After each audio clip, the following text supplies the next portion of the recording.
I don't know if this would be helpful, but it's just more proof that it's just more proof.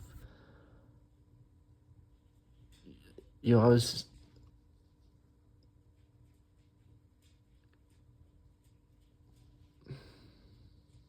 it's more proof that, Christianity is true. And you could probably even go as far to even say it's proof that other things, but like, Islam. Why is it that there's never been a false prophet to come along and try to correct Islam? Like it seems like it would be so easy. If Islam was true and the devil wants to somehow come against Islam, why wouldn't he?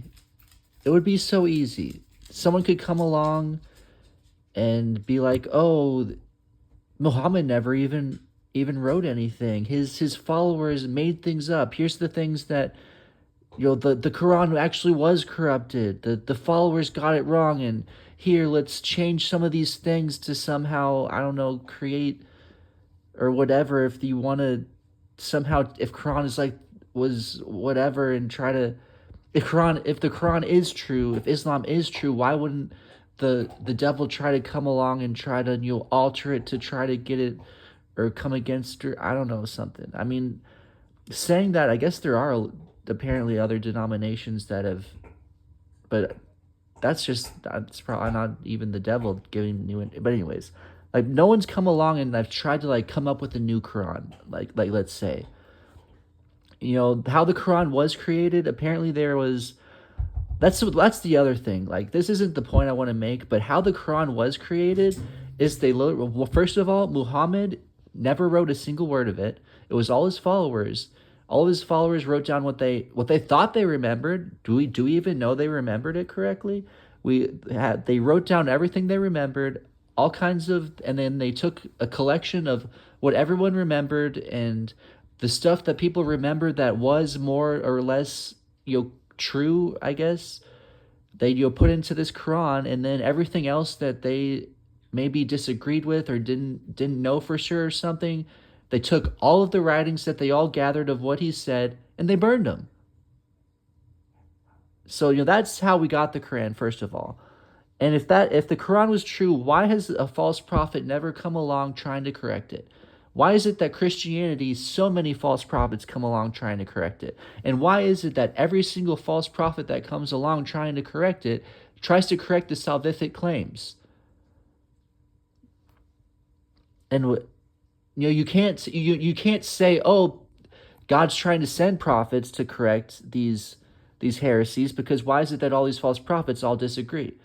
One of the things that they all do agree on is trying to take out all the salvific claims. For instance, in the Bible, it's I don't know how many years these certain letters that I'm just read were written.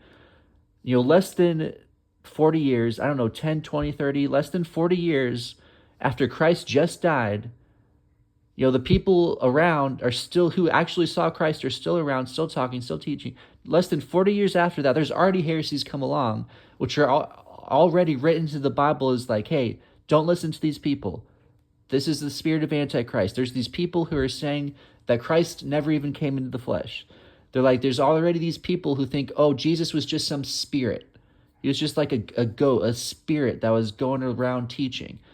Okay, let's look at that. There's already this teaching that's saying, okay, there is no perfect man, and because if he's just a spirit, he's not this perfect man who can die for your sins. We need this perfect sacrifice. If Jesus was some spirit, then he can't be a perfect sacrifice. The devil's already coming in and trying to get people not to believe in salvation. And then and then they're also, even the early church, they're trying to say, oh, now Jesus isn't God. And then you get to today, and every single offshoot of false prophet that comes along trying to correct Christianity will say Jesus is not God. Then they'll say that Jesus is not a sacrifice. Or they'll say, oh, Jesus isn't enough of a sacrifice. Mormonism, Jesus isn't a sacrifice. He's not even the Son of God. Jesus is, they even try to incorporate the New Age Jesus. That, oh, he became his own God, which the Old Testament actually says you can't do that. It says no one can somehow ascend. The words it uses, you can't ascend to heaven, then come back down and teach people whatever. Essentially, you can't just become your own God and then teach everyone else how to become a God. That's actually in the Old Testament that says that can't happen. And then you got the people come along that taking out, oh, he's not even God, he's not a sacrifice. Jehovah's Witnesses, he's not God. And then they don't even know fully how much of a sacrifice he is. Talk to a Jehovah's Witness. I don't know the full story of what they believe. What I do know is I used to see all kinds of articles or questions on the internet, people asking Jehovah's Witness questions, and the Jehovah's Witness response to, they're like, "Hey, do you know you're going to heaven?" And every single time they're like, "I actually don't know if I'm going to go to heaven. I don't know if I'm actually good enough to be in heaven." Apparently, there's like, I don't know the beliefs that they're like. There's the heaven, which only a certain people can actually go to the heaven. I want to say your standard idea of heaven, the heaven, and then there's this heaven on earth, and then some people will just be walking on heaven and on earth, and like, don't quote me on this, but apparently some people, they can't even have like a physical body. They're just kind of floating around in the air on heaven and what. I don't know if that's what they believe or how it works. But they're like, they don't even know they're going to heaven, or what heaven they're going to. Like, they don't even know how fully Jesus even was a sacrifice, and just trying to get confusion and stuff, and all these false prophets coming against Christianity. Why is that?